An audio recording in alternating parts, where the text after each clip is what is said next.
आज जो पूरी इंटरनेशनल न्यूज घूम रही है अमेरिका की दादागिरी, कोई बोलने वाला है इस पर?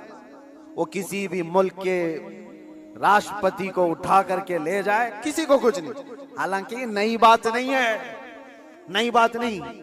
पावर है ना, ताकत है, नशा है, वो कुछ भी कर सकता है। ये पहली बार नहीं, ऐसे कई मुल्कों के साथ हुआ है।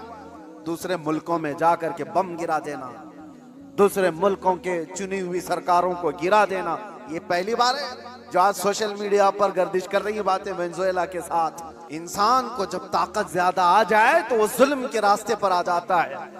यहाँ अपने आप को कंट्रोल करना मेरे अजीजों, ये वक्त का बहुत बड़ा चैलेंज है तुम्हारे साथ। ये हुई जिस्मानी ताकत, और जब माल आ जाए, अल्लाह अकबर, ये बड़ी आजमाइश है, ये बड़ी आजमाइश है। चर्बी ज्यादा उस वक्त आती है जब माल ज्यादा आता है।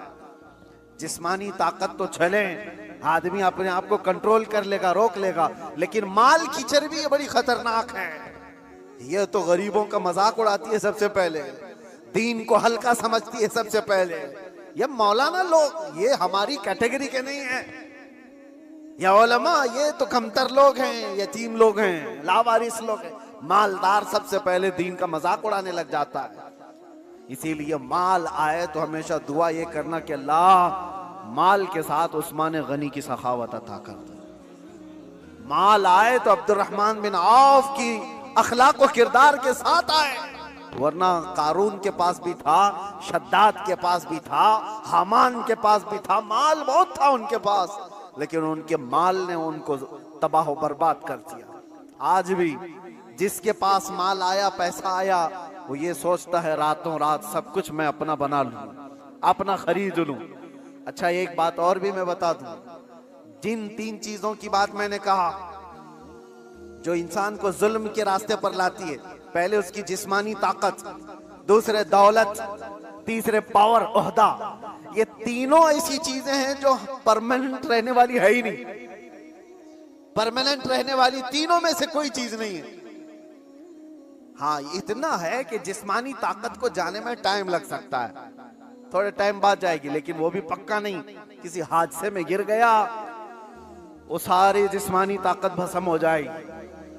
लकवा मार गया तो बड़ा सा बड़ा पहलवान बिस्तर पर आ गया, कुछ नहीं होने वाला है। मैंने सऊदी में देखा एक बहुत हट्टे खट्टे आदमी को, कोमा में है बेचारा, अब तो गल गया, लेकिन जिस वक्त कोमा में आ गया तो सिर्फ एक अटैक कुछ हुआ, कोमा में चला गया, जिस्म पूरा गल गया, खत्म हो गया। तो जिसको अपने जिस्म पर बहुत ताकत था वो अचानक भी जा सकता है, लेकिन नॉर्मली देखा गया है कि जाने में टाइम लगता है। जिस्मानी ताकत, माल का कोई भरोसा नहीं।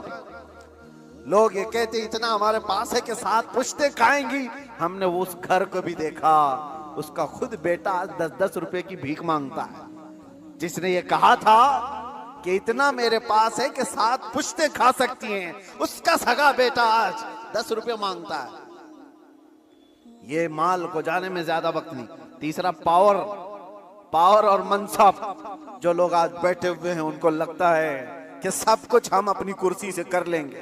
तुम्हारी कुर्सी को हिलने में देर नहीं लगता। तुम्हारा जुल्म जो है ये दीमक है जो इस कुर्सी को खाकर खत्म कर देगा।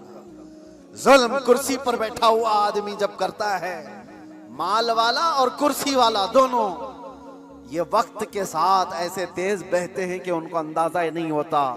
उन्हें पता नहीं उनके जुल्म के शिकार मजलूमीन की आहें अल्लाह तक जा रही हैं। रब तबारक व तआला कुरान में फरमाता है कि अल्लाह तबारक व तआला इनके कामों से बेखबर नहीं। जो लोग पीड़ित हैं, जुल्म के निशाना बने हुए हैं, तो क्या इनको इंसाफ नहीं मिलेगा? दुनिया की अदालत इंसाफ ना दे, अल्लाह की अदालत तो है जो इंसाफ अता करे। जालिम दुनिया में भी भुगतेगा और आखिरत में उसका दर्दनाक अंजाम है, दर्दनाक अंजाम। फिरौन के साथ क्या हुआ, नमरूद के साथ क्या हुआ? अरे एक मच्छर से हिलाक हो गए। फिरौन पानी में गर्क कर तबाह हो गया, गर्क होकर तबाह हो गया। अबू जहल को 2 छोटे बच्चों ने मार के गिरा दिया। जो ताकत और माल का नशा था जिसको, आज हालात ऐसे मेरे अजीजों, ये 2 तरह का जुल्म बहुत बढ़ गया है, माल का और पावर का। आज जो पूरी इंटरनेशनल न्यूज घूम रही है अमेरिका की दादागिरी। कोई बोलने वाला है इस पर? वो किसी भी मुल्क के राष्ट्रपति को उठा करके ले जाए, किसी को कुछ नहीं। हालांकि नई बात नहीं है, नई बात नहीं। पावर है ना, ताकत है, नशा है, वो कुछ भी कर सकता है। ये पहली बार नहीं, ऐसे कई मुल्कों के साथ हुआ है। दूसरे मुल्कों में जाकर के बम गिरा देना, दूसरे मुल्कों के चुनी हुई सरकारों को गिरा देना, ये पहली बार है। जो आज सोशल मीडिया पर गर्दिश कर रही है बातें, वेनेजुएला के साथ ऐसा हुआ वैसा हुआ। अरे खुद यहाँ हमारे मुल्क में जब मुंबई पर अटैक हुए थे, हमले हुए थे, आपको पता होगा, काफी साल पुरानी बात, ताज पर और ये वीटी में जो हमले हुए थे, उस वक्त पकड़ करके एक अजमल कसाब को तो बहुत घुमाया गया है न्यूज में। लेकिन आपको पता है एक मास्टरमाइंड और भी था, डेविड नाम का, और उसको गिरफ्तार भी किया गया। लेकिन अमेरिका की फौज आकर उसको रातों रात यहां से लेकर अमेरिका चली गई, और ये कह करके कि इसका मुकदमा हम चलाएंगे। दादा है साहब, हमारे मुल्क का मुजरिम है, हमारे मुल्क में फसाद किया, लेकिन कानून उनका चलेगा। ये क्या है? ये पावर का इस्तेमाल। दुनिया यही चीज देखती है आज, जिसकी लाठी उसकी भैंस कहा जाता है। ये मुहावरा यही है, ताकत का ऐसा इस्तेमाल। और ये लोग दुनिया को इंसानियत का दर्ज दे रहे हैं, ह्यूमन राइट्स बनाए हुए बैठे हैं। इंसानों के अकदार ये सिखाएंगे हमें, जो दुनिया को जुल्म से हाँकते हैं। मेरे अजीजों, एक बात याद रखो, अल्लाह के नबी सल्लल्लाहु तआला अलैहि वसल्लम ने अगर फरमाया कि जुल्म को अल्लाह पसंद नहीं करता, तो रसूलुल्लाह ने अपनी जिंदगी से करके दिखाया है। यह नहीं है कि तकरीरों में कहा है या कोई स्टेटमेंट है। यह दुनिया के यूएनए का एक स्टेटमेंट होगा, अमेरिका का, यूरोप का स्टेटमेंट होगा कि ह्यूमन राइट्स के खिलाफ कोई भी कुछ करेगा तो हम उसको पकड़ेंगे, मारेंगे। जुल्म के खिलाफ हम बोलेंगे, हम पीस चाहते हैं। ये सब ढकोसले हैं, जुमलेबाजियां हैं। लेकिन सब उनके खुद के अमल की बात आए तो कोई इसमें खरा नहीं है, कोई पक्का नहीं है। लेकिन आओ, बारगाह रिसालत मुआब सल्लल्लाहु अलैहि वसल्लम, अल्लाह के नबी सल्लल्लाहु तआला अलैहि वसल्लम जब फरमाते हैं कि जुल्म जायज नहीं, तो मस्जिद नबवी का वो माहौल है, सहाबा बैठे, हुजूर ने फरमाया ये मेरे आखिरी वक्त होंगे, मैं दुनिया से जा रहा हूं, मफहूम मैं बता रहा हूं, इसके बाद हो सकता है तुमसे मुलाकात ना हो, लेकिन तुम में से किसी पर भी कोई हक मेरा बाकी रहे या मुझ पर किसी का हक बाकी है तो खड़ा हो और मुझसे सवाल करे। हुजूर ने फरमाया, और एक साहबी खड़े हो गए, कहा या रसूलुल्लाह आप पर मेरा एक हक है। कहा क्या है? फला जंग में जब जा रहे थे, आप सफ़ें सीधी कर रहे थे, मैं थोड़ा बाहर आ गया था, आपने छड़ी से मुझे मार दिया था, मैं बदला लेना चाहता हूं, आप पर मेरा हक है। तो रसूल करीम सल्लल्लाहु तआला अलैहि वसल्लम ये नहीं फरमाया इस्लाम का बादशाह जो इस्लामी सल्तनत को एस्टेब्लिश कर रहा हो कि तुम बादशाह जो पूरे कायनात में फैलने वाला दीन है उसके मुक्तदा और उसके आका से बदला लेने की बात कर रहे हो। नहीं फरमाया, हुजूर ने फरमाया उठो आओ। हजरत उमर तलवार निकाल लिए थे, कहा कौन है जो रसूलुल्लाह से बदला लेगा? हुजूर ने फरमाया उमर तलवार नीची करो, या अदालत की महफिल है, ये इस्लाम है, या अल्लाह तबारक व तआला की मंशा के मुताबिक चलेगा, ना कि पावर के मुताबिक। पावर तुम्हारे पास है, इख्तियार तुम्हारे पास है। हुजूर ने फरमाया आ जाओ। वो सहाबी आए, लेकिन उन्होंने ये भी तकाजा किया कि या रसूल अल्लाह, जिस वक्त आपने मारा था मेरे जिस्म पर जुब्बा नहीं था, मैं नंगी पीठ था, आपने मार दिया था, मैं चाहता हूं आप भी अपना जुब्बा उतार दीजिए। हुजूर पाक सल्लल्लाहु अलैहि वसल्लम ने उस वक्त अपना जुब्बा उतार दिया बगैर कुछ कहे। उस सहाबी ने बढ़कर मेरे आका की मोहरे नबूवत का बोसा ले लिया। दोनों कंधों के बीच हुजूर के एक ऐसी मोहरे नबूवत थी जो सूरत से ज्यादा चमकती थी। ये निशानी थी मेरे आका के खातमुन नबीन की, खत्म नबूवत की मोहर। उस सहाबी ने बोसा ले लिया और कहा बदला हो गया मेरा ये। लेकिन अल्लाह के नबी सल्लल्लाहु अलैहि वसल्लम ने अपने आप को पेश तो किया है, कोई किसी के सामने ये गच तो बैठा है कोई, अरे आज का कोई भी नेता खड़ा होकर के कह दे किसी पर कोई हक बाकी है तो पूरे घर निकल आएंगे। हाँ, सबका तो खा के बैठा हुआ है छोटी छोटी चीजों के लिए। अब तो देखें लोग फिर भी संभलते नहीं है। मुझे हैरत इस बात की होती है, ये जो अभी इलेक्शन आ रहे हैं सारे नेता तो बाहर निकले होंगे, सब तुम्हारे पास अपनी अपनी कहानियां लेकर, लेकिन इनके पिछले जुल्म तो याद नहीं है, लोगों को भूल जाते हैं। अरे पानी के लिए लोगों से रिश्वत, घर के लिए रिश्वत, हर चीज के लिए।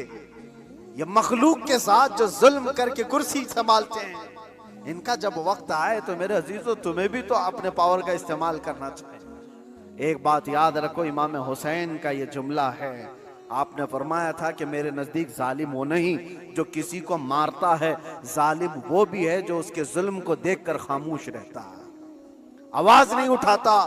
और यहां आवाज उठाने की बात तो छोड़ो, तुम तो ताउन कर रहे हो। आप भाई आगे बढ़ो, हम तुम्हारे साथ हैं। जुल्म करते रहो, हम भी तुम्हारे साथ हैं। पैसा खाते रहो, हम भी तुम्हारे साथ हैं। ये क्या है? ये निजाम को बदलने की जरूरत है। आज पावर का जो इस्तेमाल हो रहा है, गलत इस्तेमाल, इसको बदलने की अपने अंदर सोच पैदा करो। आप सोचते होंगे हम थोड़ी तादाद में, हमसे क्या होगा? हरगिज मत सोचो, एक की सोच से भी इनकलाब आता है, एक की सोच से भी इनकलाब आता है। बढ़ना तुम्हारा काम है। तुम क्यों सोचते हो कि पूरी दुनिया मेरे साथ खड़ा होना चाहिए? नहीं, सरकार मुजाहिदे मिल्लत रहमतुल्लाह तआला अलैह बहुत दिल के अंदर मलाल लेकर के चलते थे। उम्मत के हालात ऐसे, मैं उनको पढ़ा तो मैं भी कई मर्तबा ऐसा, जिसको कहते हैं ना डिसअपॉइंट हो जाना, हालात को देख रहे यार कोई आता ही नहीं, क्या फायदे का हम चिल्लाते रह जाएं, लोग आपस में इख्तिलाफ करके छोड़ के चले जाएं। हुजूर मुजाहिदे मिल्लत रहमतुल्लाह तआला अलैह एक बार लोगों को बुलाए थे कि दिल्ली आओ, लेकिन उनकी जितनी तादाद उनको मकसूद थी नहीं आए, तो बहुत ज्यादा नर्वस हो गए। कहा कि इस उम्मत के लिए हम आवाज उठा रहे, ये आने को तैयार नहीं। वापस आए, उस वक्त सुना सरकार मुफ्ती आजम हिंद रहमतुल्लाह तआला अलैह आला हज़रत के शहजादे, उन्होंने कहा था कि मौलाना लोगों को मत देखो, दुनिया जो है कूफा में इमाम मुस्लिम के साथ शाम में 60,000 की तादाद में नमाज पढ़ती है और दूसरे दिन फजर में 2 बच्चों के अलावा कोई नहीं होता। आप इनके बेस पर ना आओ, आप अल्लाह के भरोसे पर जाओ। इसलिए कि गरीब नवाज पहले से हिंदुस्तान में माहौल बना के नहीं आए थे, अल्लाह के भरोसे आए थे, अल्लाह ने माहौल बना दिया। एक आया था लेकिन लाखों को इस्लाम का नूर देकर गया। एक से भी होता है इनकलाब। आप क्यों सोचते हो कि मेरे चाहने से कुछ नहीं होगा? आप सोचो, खड़े हो इनकलाब के लिए कि मैं जालिम का साथ नहीं दूंगा, जुल्म के खिलाफ रहूंगा। लोग तो बिक रहे हैं आज। हमारे यहाँ एक नेता साहब ने कह भी दिया कि मुसलमानों के वोट की हमें कोई जरूरत नहीं, इनको लुभाने की जरूरत नहीं, एक रात पहले 1-1 हजार में बिक जाएंगे, इनके घरों में 1-1 हजार का लिफाफा पहुंचा दे, ये बिक जाएंगे, हो जाएगा। उम्मत मुस्तफा को आज लोग इस तरह का खिलौना बनाए, और ये मजाक नहीं है आपके साथ। आप उसके बावजूद भी ये कहते भाई आगे बढ़ो, हम तुम्हारे साथ हैं। जालिम का साथ देना भी बड़ा जुल्म है। कयामत के दिन इसका भी सवाल होगा आपके साथ, इसका भी सवाल होगा कि उसके जुल्म तक पहुंचने में कौन मददगार था? तुम मददगार थे, तुम सारे मददगार थे।